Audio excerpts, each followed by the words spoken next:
nice to see you again. So nice to be back. Thank you. So this is actually part 2 of a 3-part series. The title of the series is Does Hashem Really Like Me? I love it. Awesome title.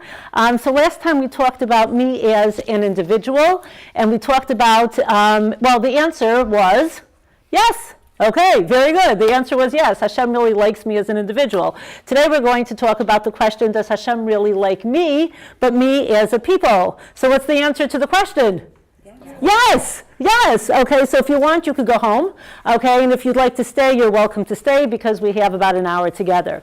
So what I want to address today in order to answer the question, does Hashem really like me as part of a people, is to do that, I want to find out who are these people. And what I want to talk about is what does it mean to be a Jew? And if we understand what a Jew is, then we could probably understand why and how it's so easy for me to say yes.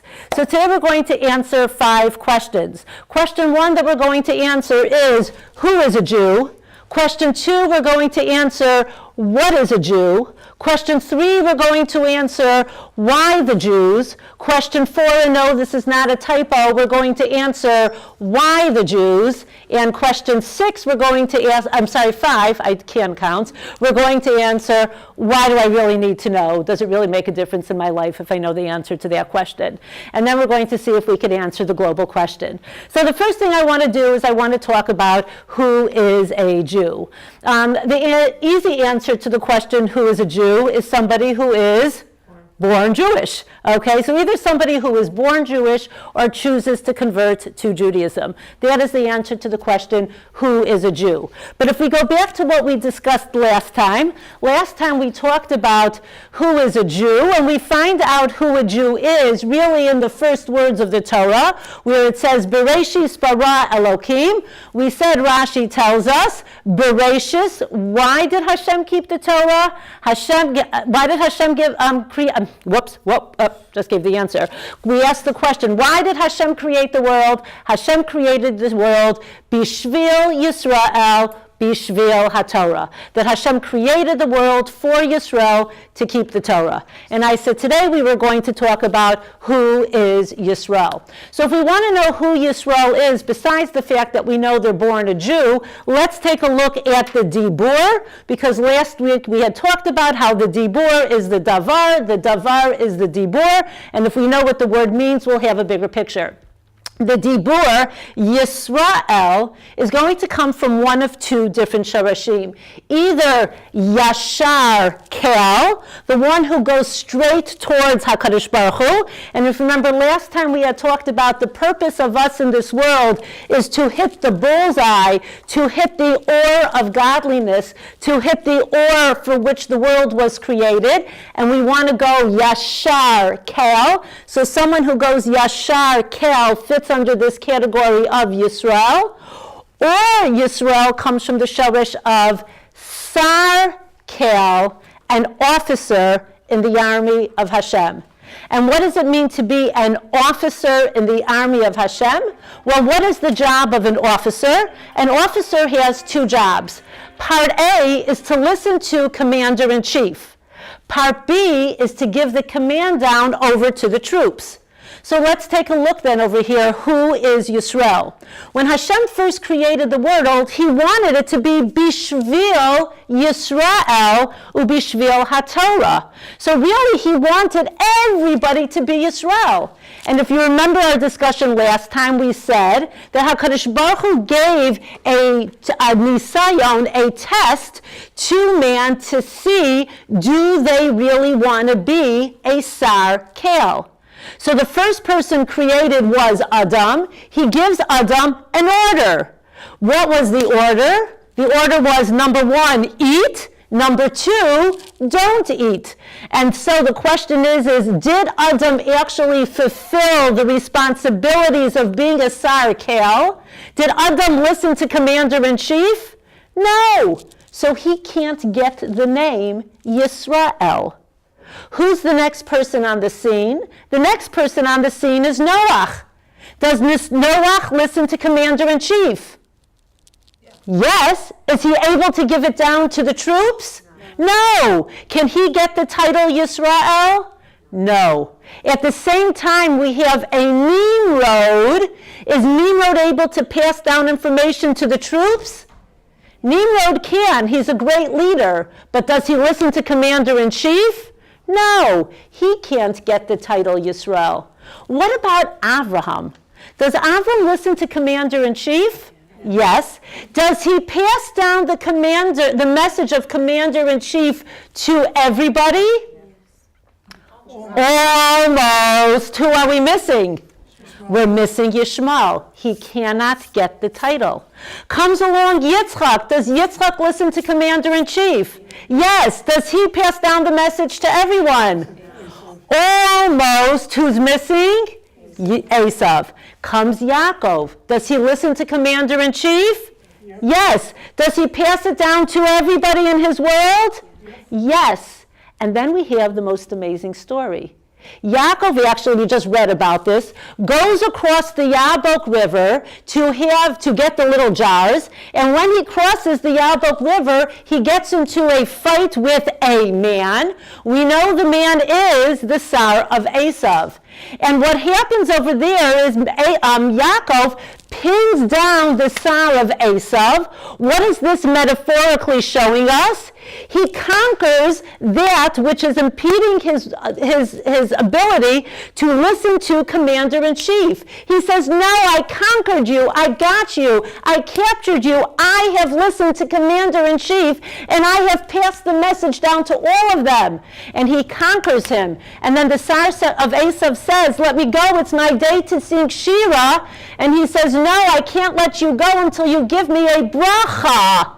And what's the bracha? This is awesome. He says, the bracha is, I'm going to give you a new name. Now, if I went over to somebody and said, give me a new name as a bracha, and they say, I now call you Genendel, okay, and am I going to be thrilled? Actually, I will be. Do you know what Genendel stands for? Gan Edenol. Is that awesome? Gan Edenol. So if you wanted to give me the nickname Genendel, maybe I would take it. But if we go back, when the Malach of Esav says, I'm giving you a bracha, your bracha is your name will now be Yisrael. That is the greatest bracha, because what did the Malach of Esav now tell Yaakov?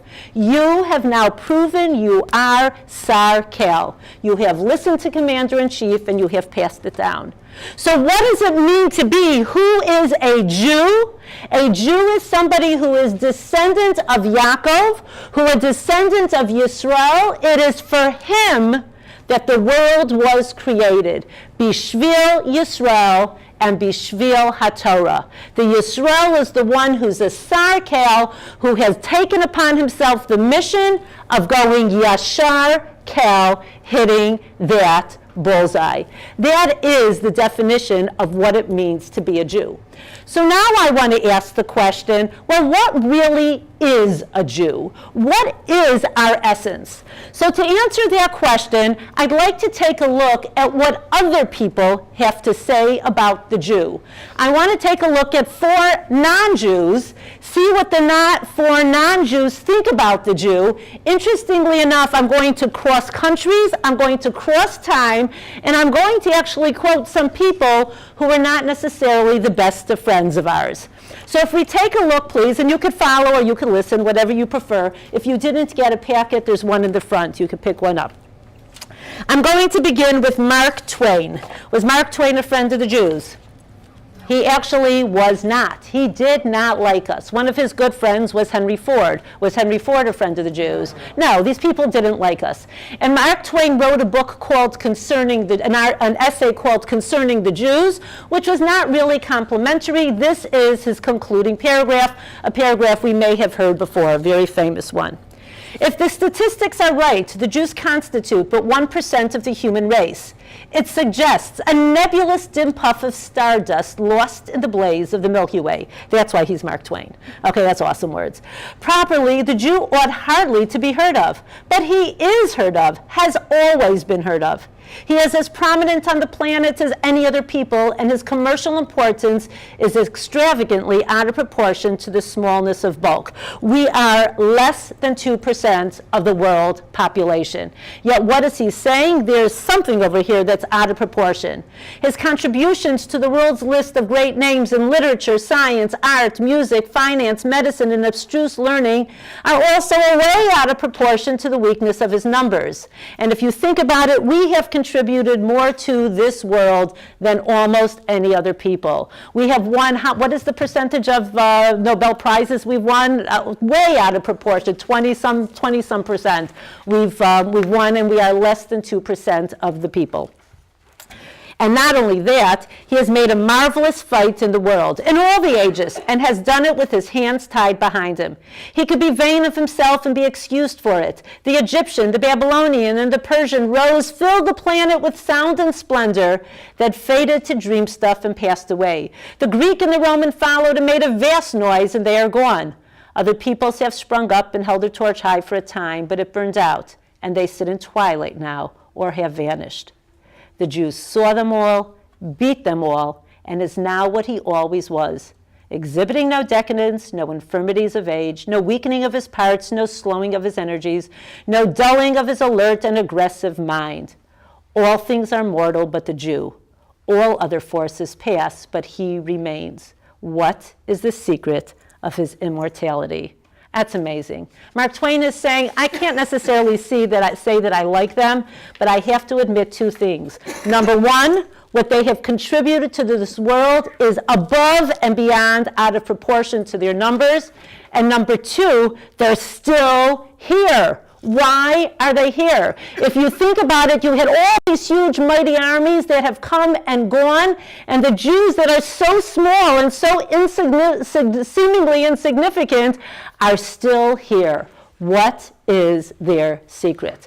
And we're not going to address that right now. So the 2 points that Twain is bringing up about the Jew is, number one, what they have contributed to the world, and number two, they're still here. What I'd like to do now is I'd like to cross the ocean. I'd like to go to a place where Jews in general were not liked very much. And I'd like to move to Russia in the early 1900s. And I'd like to take a look at something that Leo Tolstoy has written. Leo Tolstoy, whose books I confess I've never read because they're too fat. Okay, I can't sit through something so big and fat. But I did read his article on the Jew because it's just a paragraph or two that I could focus on. So what is it that Tolstoy says about the Jew? What is a Jew? The question is not at all so odd as it seems. Let's see what kind of peculiar creature the Jew, which all the rulers and all the nations have together and separately abused and molested, oppressed and persecuted, trampled and butchered, burned and hanged, and in spite of all of this is yet alive. What is a Jew who has never allowed himself to be led astray by all the earthly possessions which oppressors and persecutors constantly offered him in order that he should change his faith and forsake his own religion? The Jew is that sacred being who has brought down from the heaven the everlasting fire and has illuminated with it the entire world. He is the religious source, spring, and fountain out of which all the rest of the peoples have drawn their beliefs and their religions. The Jew is the emblem of civil and religious toleration. Love the stranger and the sojourner, Moses commands, because you have been strangers in the land of Egypt. And this was said in those remote and savage times when the principal ambition of the races and nations consisted in crushing and enslaving one another. As concerns religious toleration, the Jewish faith is not only far from the missionary spirit of converting people of other denominations, but on the contrary, the Talmud commands the rabbis to inform and explain to everyone who willingly comes to accept the Jewish religion all the difficulties involved in its acceptance, and to point out to the would-be proselyte that the religions of all nations have a share in immortality. Of such a lofty and ideal religious toleration, not even the moralists, listen to his words in Russian those days, not even the moralists of our present day can boast. The Jew is the emblem of eternity, he whom neither slaughter nor torture of thousands of years could destroy, he whom neither fire nor sword nor inquisition was able to wipe off the face of the earth, he who was the first to produce the oracles of God, he who has been for so long the guardian of prophecy and who transmitted it to the rest of the world. Such a nation cannot be destroyed. The Jew is as everlasting as is eternity itself. awesome. What is Tolstoy saying? So Twain is actually saying that the Jew has given us knowledge, actual intellectual knowledge, and we're still here. Tolstoy is also trying to figure out why we're still here, but he adds something else to the chont. What is Tolstoy throwing in over here? Not only have we given an intellectual basis for foundation to this world, but what else have we given? We have given religion. And not only have we given religion to this world, not only have we given that everlasting light to this world, but what have we said about other religions? What have we said about other people's beliefs? The Jew gave us the true light, but says, you know, as long as you're nice, you could disagree with me and we could live happily ever together. This is Tolstoy in Russia in the 1900s. Can we imagine? And this is what he's telling us. And he said we were people who actually loved humanity. We loved each other. And we have given this gift to the world. And he says that no other people can actually boast what we have done. So he's adding yet another dimension. So we have intellectualism was given, we have eternity is given, we have religion is given, we have tolerance is given. This is what the Jew has brought to the world. Let's go back to America.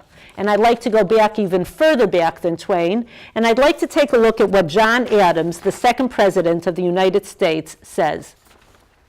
In spite of Bolingbroke and Voltaire, I will insist that the Hebrews have done more to, what's he throwing in now? To civilize men than any other nation.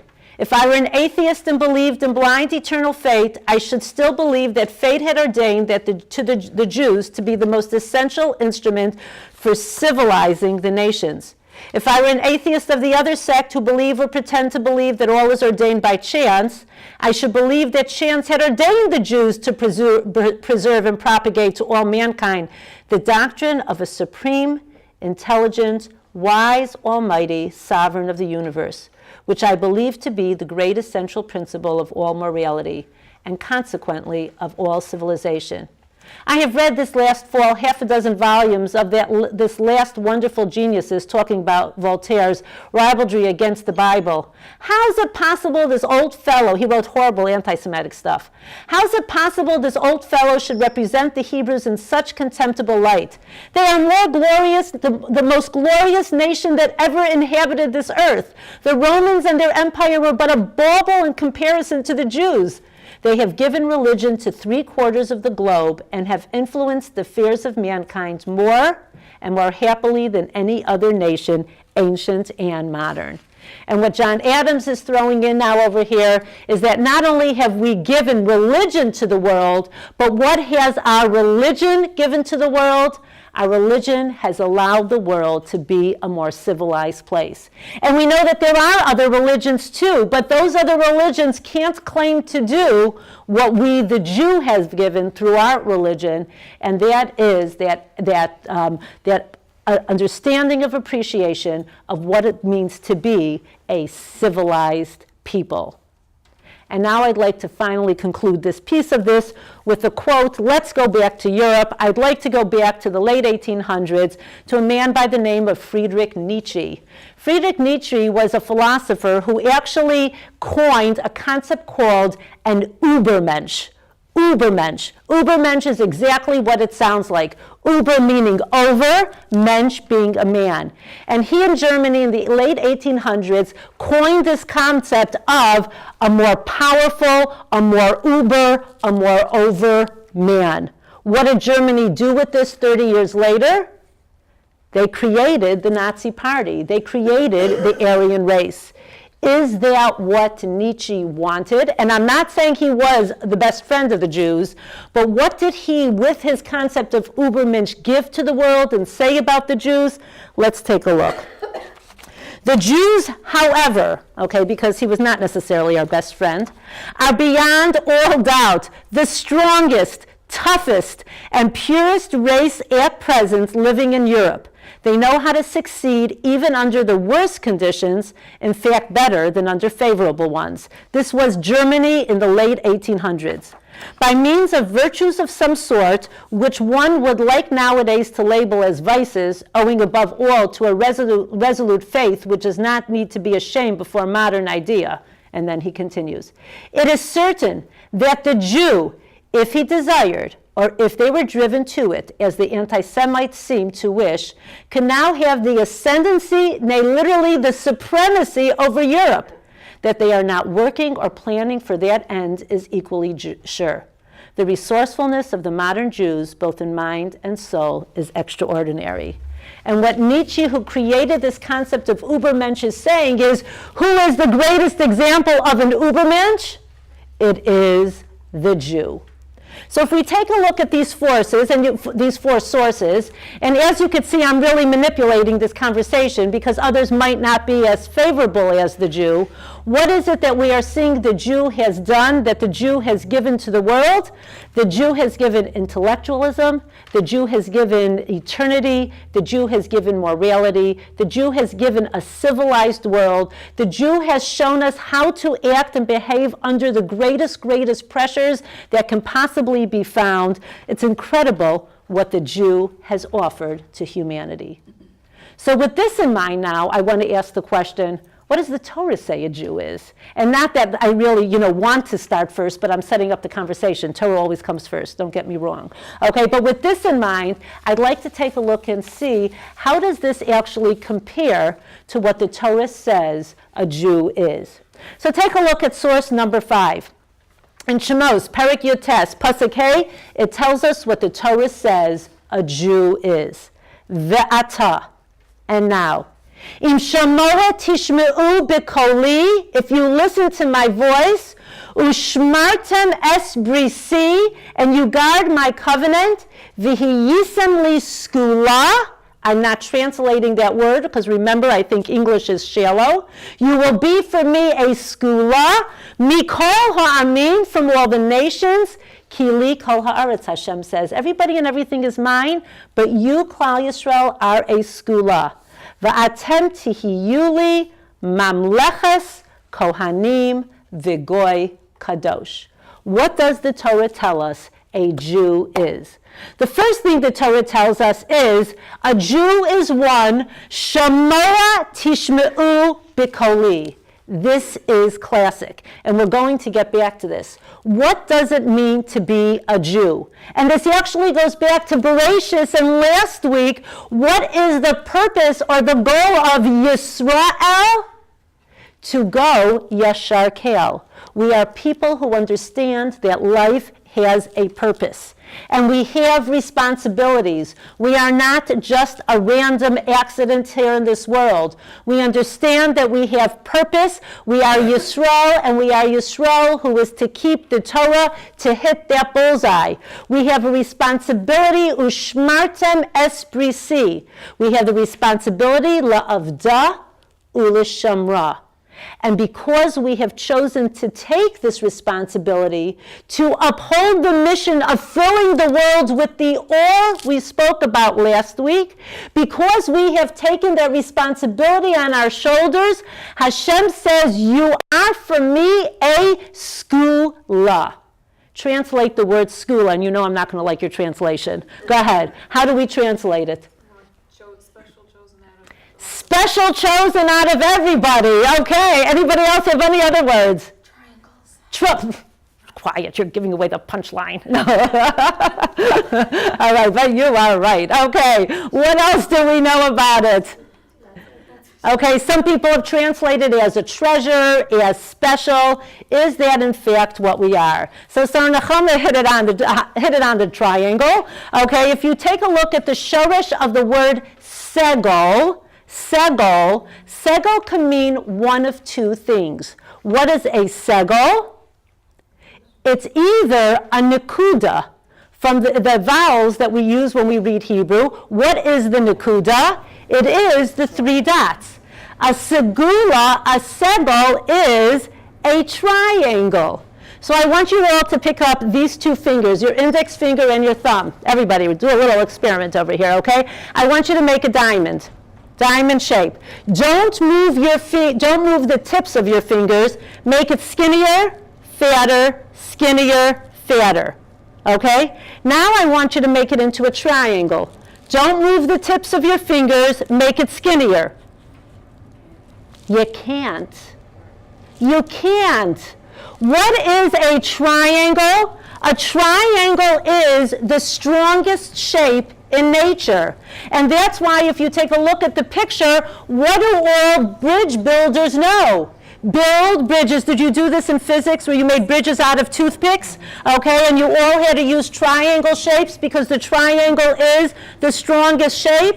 We are an Am Segula. We are a triangle. We are going nowhere. You know what that means? Twain and Tolstoy are right. We are eternal. You can't get rid of us. We are an Am Segula. We are a people that are going nowhere. And Segula can also have another meaning. It also can come from, what else does Segol mean? Color. It's a color. What color is it? Purple. It is the color purple. When you think of the color purple, what do you think of? You think of royalty. So the question is, why is it that purple represents royalty? There's the short answer and the long answer. The short answer is, it was the most expensive dye, and royalty were the only ones who could afford it, which is why kings wore purple. No one else could afford purple dye. That's answer one. Am I going to let you get away with that? Yes, that's true. Okay, historically, that is true. You learned something tonight, okay? That purple dye was the most expensive dye. But there actually has got to be another reason to it. And okay. And Rav Shamshon Raphael Hirsch tells us, we are basar v'dam. What color represents mankind? What color represents physicality, the human body? It's going to be red. We are basar v'dam. What is it, though, that a man will wear on his tzitzis and why? And hold off, don't worry about women. Next week we're talking about women, okay? What do men wear on their tzitzis? They wear techeles. Why do they wear techeles? Ure'isam osam, when you look at it, what do you think about? The Mefarshim tell us you see the sea, which reflects the sky, which makes us think about the kisei hakavod. So the man wears blue techeles on his tzitzis because the tzitzis is the color of Shemayim and is the most spiritual color. And so if you think about it, what does it mean to be an Am Segula, a purple people? We are people that are physical in goof. We are basar v'dam, but we strive to reach the blue heavens. And when heaven and earth meet, what do you create? A purple people. And what exactly is it that Tolstoy and Adams are telling us? We are a people who have brought godliness, morality, civilization to this world. They are telling us, yes, you are in fact an Am Segula. You are a people who are purple triangles. Go tell that to someone on this show. I'm a purple triangle, okay? Now let's take it a step further, because then it goes on and it says, V'atem tihiyuli mamleches kohanim v'goy kadosh. So we now understand what it means to be a melech. Who is a melech? Who wears purple? A melech truly is, if it's a true melech, not a dictator and not a president, because a dictator does what he does because the red wins, okay? The physical me, I want it, wins. The president does what he does because people are paying him off and telling him, here, do this, and I'll vote for you, or slide something under the table. What does it mean to be a real melech? A real melech is somebody who is in control of his own needs for a higher purpose. A melech is one who wears purple. And we are a mamleches kohanim. Anybody here a bas kohen? So that's one. So then why is it that it says about all of us that we're a mamleches kohanim? Because what does the shorish for kohen mean? What is a kohen? What is the dibur? A kohen is called a kohen because it comes from the shorish kain, nachon, to do that which is right. What is the job of the Kohen in the Beis Hamikdash? The job of the Kohen in the Beis Hamikdash is to right that which was wrong, to bring nachoniness into this world. And if you think about it, that's exactly what we are. We are a mamleches kohanim. We are purple people who bring morality and a civilized way of living into this world. That is in fact what we are. A mamleches kohanim v'goy kadosh. And what does it mean to be a goy kadosh? And what word are you going to know that's not going to make me happy? What does kadosh not mean? Holy. What does the word kadosh mean? So if I can just tell you what in my mind the word kadosh means. Bless you. Thank you. Baruch atah Adonai Eloheinu melech haolam shehakol nehiyeh b'dvaro.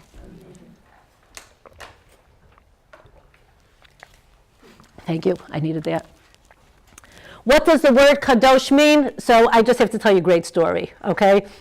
Okay, there's a reason for this story, okay? So Chasdei Hashem, HaKadosh Baruch Hu blessed me when I first got married. I did not have children right away. This is very important for the story, by the way, okay? And then in his infinite kindness and wisdom, he gave me a child, a little bit of a break, and then 5 more in less than 8 years. Okay, Chasdei Hashem, I will tell you, I have only one memory, actually 2 memories from those years.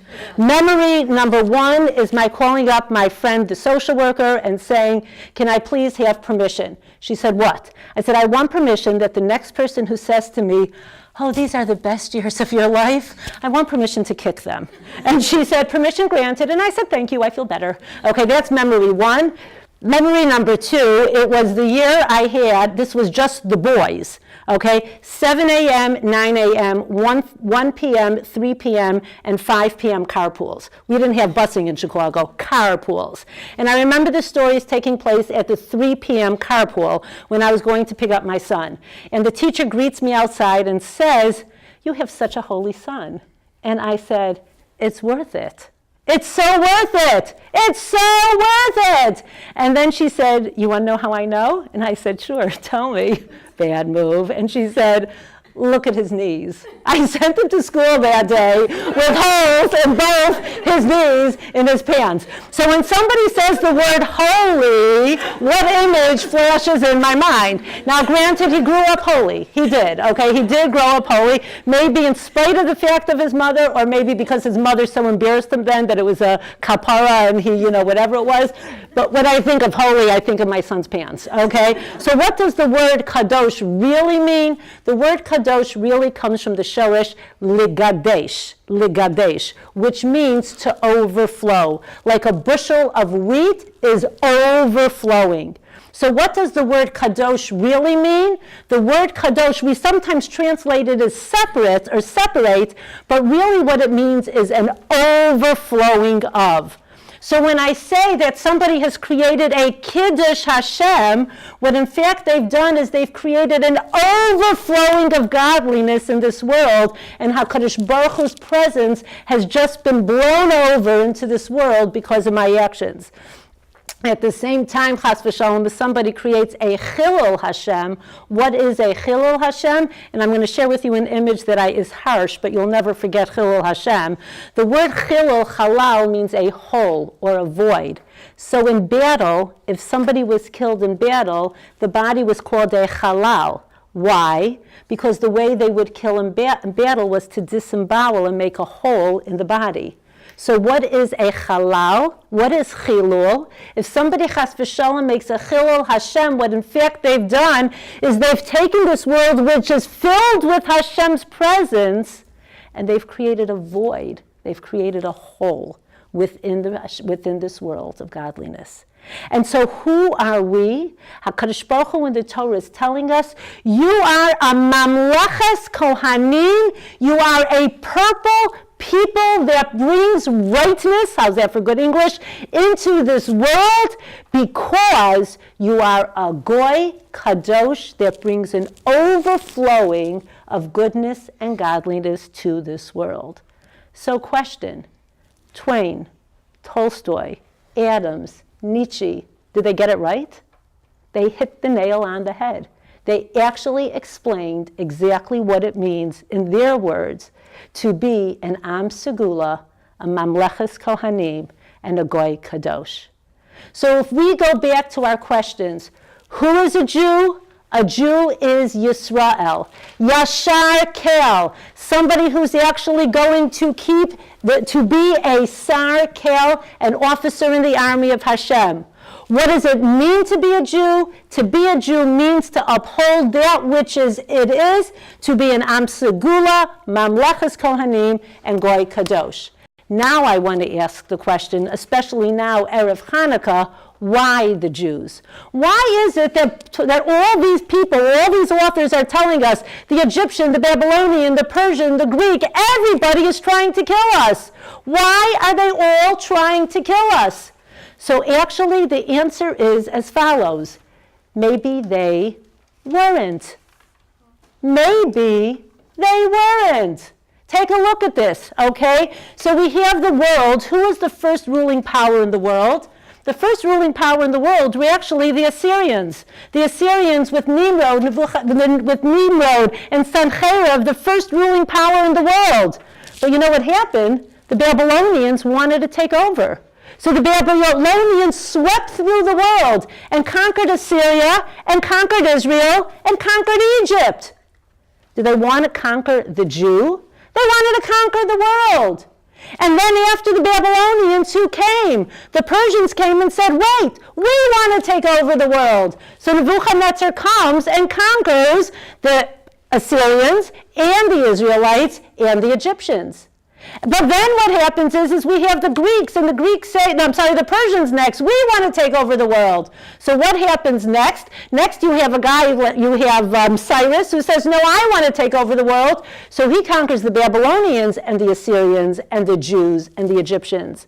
But then we have Alexander the Great, who wants to conquer the world. So he then comes and conquers the Persians and the Babylonians and the Assyrians and the Jews and Egypt. And then you have the Romans.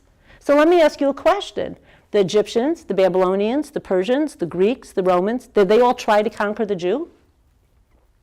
Not specifically. Not specifically. They wanted to conquer the world. So why aren't people asking, why the Babylonians? Everybody wanted to conquer them too. Why the Greeks? Everybody wanted to conquer them too. Why is everybody making a big deal about the Jews? Is that a valid question? No? Yes? Huh? It's not true that they didn't want to I'm saying the Greeks were specifically targeting the Jews. Alexander the Great conquered the entire world. But he was looking to he didn't want, he was looking to make a culture of bingo, we got it. Because everybody wanted to do it. When the Babylonians conquered the world, they made everybody into Babylonians. Who was the only one who wouldn't become Babylonian? The Jew. And then the Persians came and conquered the entire world, who is now Babylonian except for the Jew. And then came the Greeks, who conquered the entire world, who became Greek except for the Jew. And then the Romans came and conquered everybody in the world, who became like the Romans except for the Jew. So according to the question, why the Jews, why did they stand out? They stood out because everybody else in every other culture became assimilated into the culture that was reigning at the time, with the exception of the Jew. And if I could share with you a poem that I saw that I thought was so very powerful, written, of course, by a very famous author, Chief Dan George of the Squamish tribe. So if we could take a look at what Chief Dan George of the Squamish tribe had to say, in the Pacific Northwest, of course. I wanted to give something of my past to my grandson, so I took him into the woods to a quiet spot. I sang. In my voice was the hope that clings to every heartbeat. I sang. In my words were the powers I inherited from my forefathers. I sang. In my cupped hands lay a spruce seed, the link to creation. I sang. In my eyes sparkled love. I sang. And the song floated on the sun's rays from tree to tree. When I had ended, it was as if the whole world listened with us to hear the wolf's reply. We waited a long time, but none came. Again I sang, humbling, but as invitingly as I could until my throat ached and my voice gave out. All of a sudden I realized why no wolves had heard my sacred song. There were none left. My heart filled with tears. I can no longer give my grandson faith in the past, our past. At last, I can only whisper to him, "It is finished." "Can I go home now?" he asked, checking his watch to see if he would still be able to be in time to catch his favorite program on TV. I watched him disappear and wept in silence. All is finished. How come none of us ever heard of the Squamish tribe? All is finished. All is finished. They're gone. What's the only thing that's left? The Babylonians, the Persians, the Greeks, the Romans, they're no longer here. They're a nebulous dim puff of stardust lost in the blaze of the, that's the Jew. Whatever they are, okay? But they're all gone. Who's the only one who has remained? It is the Jew. So when we ask the question, why the Jews? It's because we're still here today. Nobody else is gone. We held on, and we are still in existence today. But when I say, why the Jews, that does answer the question. But it only answers the question, why the Jews? It does not answer my second question, why the Jews?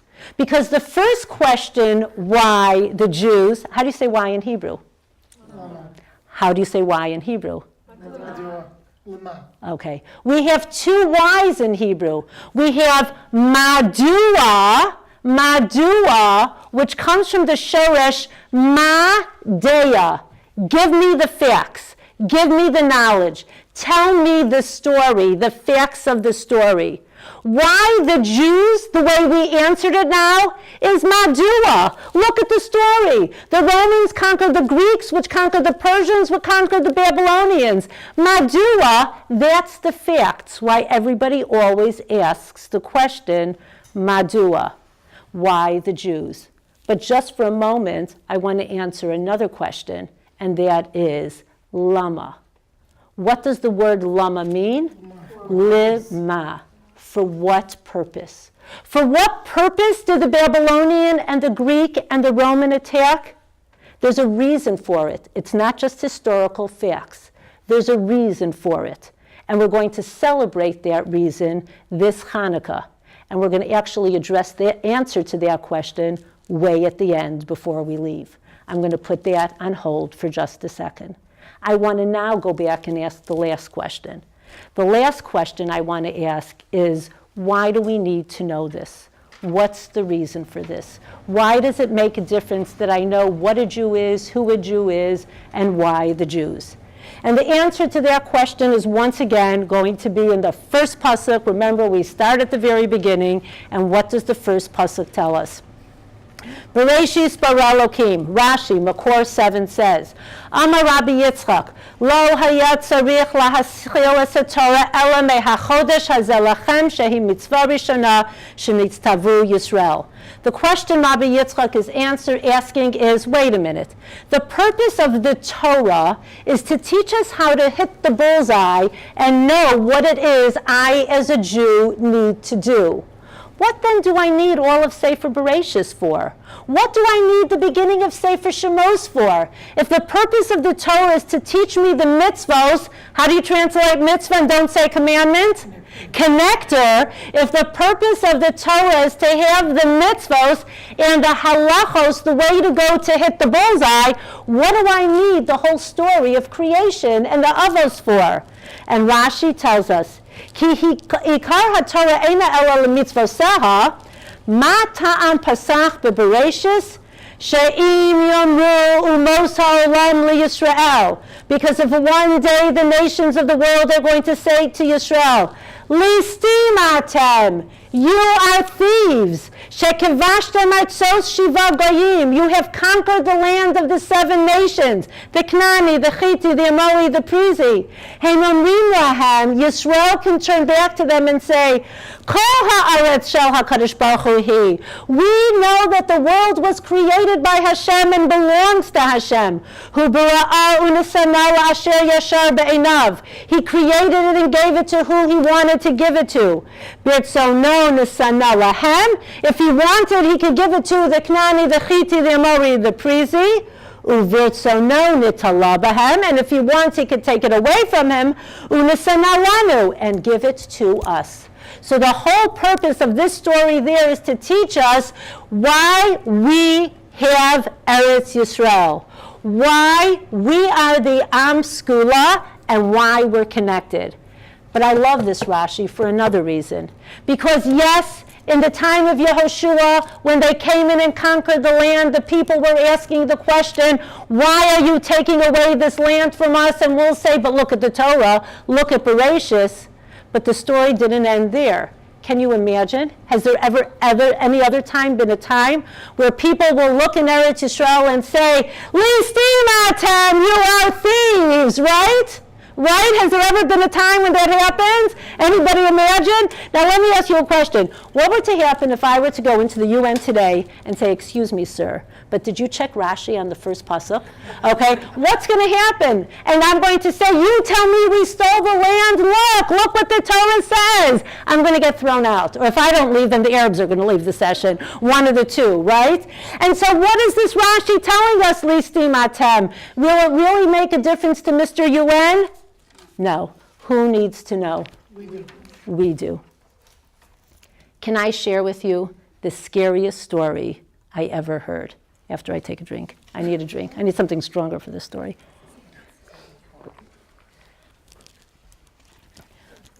I'm sorry. Scariest story I ever heard takes place in an Israeli jail cell. And you have an Arab terrorist in the jail, and you have a Jewish soldier guarding him. And the Arab terrorist turns to the Jew and says, what are you doing? And the Jew says, eating lunch. And he said, what are you eating? He goes, a sandwich. And the Palestinian terrorist says, but it's Pesach. And the Jew says, oh, come on, that is so antiquated. It has nothing to do with me. And the terrorist says, up until now, I really didn't think we could win the war. Because in your Torah, it says the land belongs to you. But if you think it's an antiquated book and you have nothing to do with it, we now have a chance. Listimatem. We need to know what it means to be a Jew. We need to understand what it means to be a Jew. We need to know, because it's because we know that we're still here today. If we don't remember, ... And I think it's really appropriate that actually today, Erev Hanukkah, or Erev Hanukkah, that we're having this conversation. Because when we go back to the Lama, to the Lema, to why the Jews, Hanukkah is actually the greatest example of why we ask that question. Why the Jews? Lema, what had to happen? And if you think about it, what was it that caused the whole story of Hanukkah to happen? There was something about the beauty of what Greece was bringing into the world that the Jews were just so drawn to. And you know what? Jews love beautiful things. We do. And you know what? There's nothing wrong with having beautiful things. We learned that last week when we saw the first mitzvah of the Torah is to take pleasure in our world. We love to have beautiful things in our homes, and we love to wear beautiful things and eat good things. But we need to remember, yes, yafes, from the word yafeh, yafes brings beauty into the world. But we need to remember, yafta Elokim liyafes, but V'hu yishkon ba'ohelei shem. That yes, there is beauty in this world, and we as Jews need to tap into the beauty, but it's a tool. It's a means to the end. The end is to hit the bullseye. Beauty is a tool to hit the bullseye. And really, what was the story of Hanukkah? The story of Hanukkah was when Klal Yisrael were using beauty as an end, not as a means. because that's what Yavan was bringing into the world. Beauty for the sake of beauty. Lama, lima. Why all of a sudden now did the Yavanim have the ability to rise in power and do what they did to the Jews? Yes, they wanted to conquer the world. Of course they wanted to conquer the world, but that's only the Madua. Why does HaKadosh Baruch Hu give them the strength to conquer the world? That we will only be able to answer in the question, Lama. And what happens when the Jewish people start going into the tents of Yafes, instead of bringing the beauty of Yafes into the tents of shame? Then HaKadosh Baruch Hu says, you are a people who need to live for eternity, and I need to wake you up. And when the Greeks rise in power, it's a wake-up call. If I could actually ask you to turn to the last page, what really was a Yavan? If you take a look into Tehillim, it tells us, Vaya'aleni mibor sha'on mitit ha'yavein. What does the word Yavan literally mean? Rashi tells us that he drew us out of a roaring pit from thick muck. Yavein, Yavan, is muck. It's quicksand. Look at the letters of Yavan. What do you see in the letters of Yavan?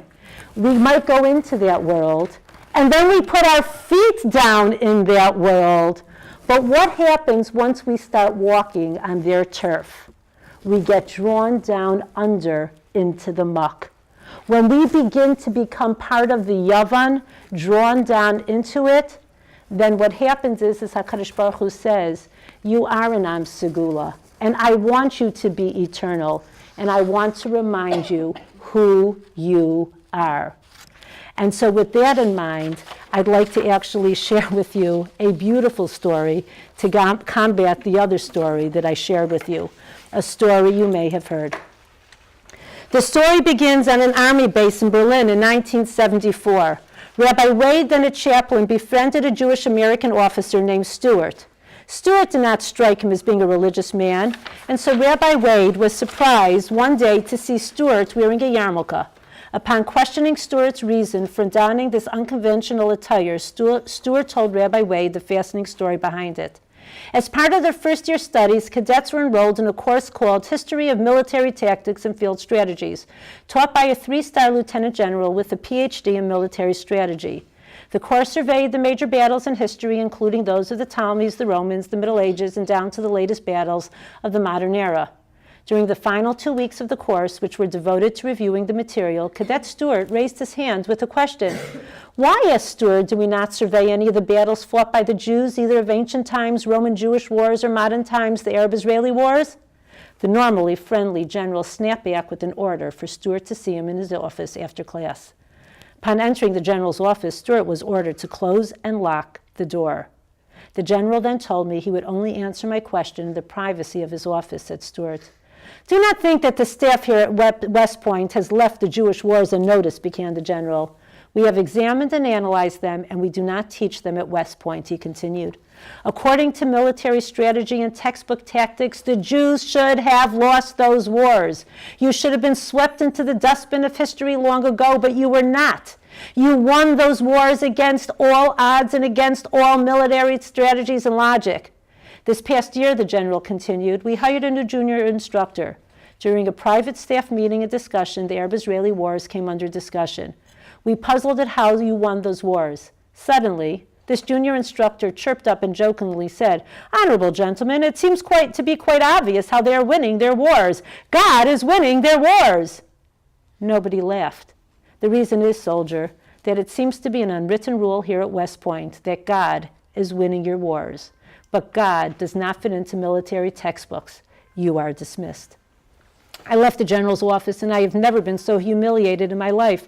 I felt about 2 inches tall. Wouldn't you know it, I said to myself, that I would have to come to West Point and find out how great my God is from a non-practicing Presbyterian 3-star general. I went back to my dorm room, continued Stuart, and dug down in my sock drawer to find that flap of cloth I threw on my head once a year. I said to myself, this is going on my head because I found out in essence who I was and where I came from. In conclusion, let's review our questions. Question number 1, Who is a Jew? Yes, somebody who is born to a Jewish mother. What is a Jew? We are the ones who are Mamleches, Kohanim, and Goy Kadosh. We are purple triangles. 3, why the Jews? We understand the Madua. We understand the Lama. Question, why do I need to know? I need to know because I need to recognize I have a purpose. I am the purpose and the reason for which HaKadosh Baruch Hu created the world. Bereshis bara Elokim, HaKadosh Baruch Hu created the world bishvil reshis, for Yisrael to keep the Torah, because we have the responsibility of HaKadosh Baruch Hu's world on our shoulders. Our job is to bring the Oorah of the first day of creation into this world. And I'm going to close with a mashal. There's a story that's told of somebody who's doing construction on their house. Anybody here ever do construction? And the contractor says 6 months. And the first day, we're so excited. There's a knock on the door. The contractor walks in the house, and on the table, I have fresh donuts and fresh danishes and fresh muffins and yummy coffee, and he sits down and he enjoys. And the second day comes, and I have the donuts and the danishes, and he tells me which one he likes best, so I bring him special on the third day. By the second week, I take the ones that were there from the last week and put them in the microwave to get a little hot, because it's already been a week and he's in my house again. And by the next week, I have a box of Stella D'Oro cookies, okay? And it goes on and on and on. 6 weeks have passed, or what did I say, weeks or months? 6 months have passed, and guess what? The guy is still knocking on my door every morning. 7 months have come, and he's still there. Finally, he's done. I'm so grateful I will never see him again. But the next morning, there's another knock at the door. And I open it up, and it's him. And I say, what are you doing? And he goes, you make the best coffee in town. I'm just coming back for more. I don't want to see the gentleman. I'm done with him. But he keeps coming back for coffee. What's the nimshal? HaKadosh Baruch Hu created this world and filled it with Oorah. It's our job to fill the world with Oorah. And there was actually a source of Oorah in his world. What was the source of Oorah? It was the Beis HaMikdash. And everybody from around the world would come to the Beis HaMikdash to learn from us the secret of the Oorah. But what happened? Sadly, because of us, because we weren't filling our responsibilities right, what happened was that Beis HaMikdash was destroyed. And people from around the world were no longer able to come to the Beis HaMikdash to gain those sparks of Oorah. So what then became our job? Our job became to go out into the world and bring those sparks of light. And we went from place 1 to place 2 to place 3 to place 4. We've done our job. And when we went to a place, guess what? We brought light to that world, but we brought it all. And what do the people of the place tell us? It's time for you to go. You've overextended your stay. Move on. So then we went to the next place. We filled the place with light. And then the people said to us, it's time for you to move on. And the people showed us that we were done, and it's time to move from place A to place B to place B to place Z. What does it mean when we're told that America is the last Gullus? What does that mean? That means we've brought sparks of light to every place we possibly can. We have brought Oorah to the world. That's our job as Yisrael, to fill the world with the light of Hashem. Guess what, ladies? We've done it. We're done. It's time to go home. We finished our job. We have filled the world with Oorah. It's a job we've been given because, yes, Hashem really does like us and knows we're up to the task. We've said we're going to do it, and we've done it. But ladies, it's now time to go home. And I give us all a bracha, that we appreciate the role that HaKadosh Baruch Hu has given us. We understand that because He trusts us and loves us so much, we have the ability to fill the world with Kiddush Hashem. But we've done our job. We've done it well. And I hope, Mir Tashem, we all go home together soon. Have a great week.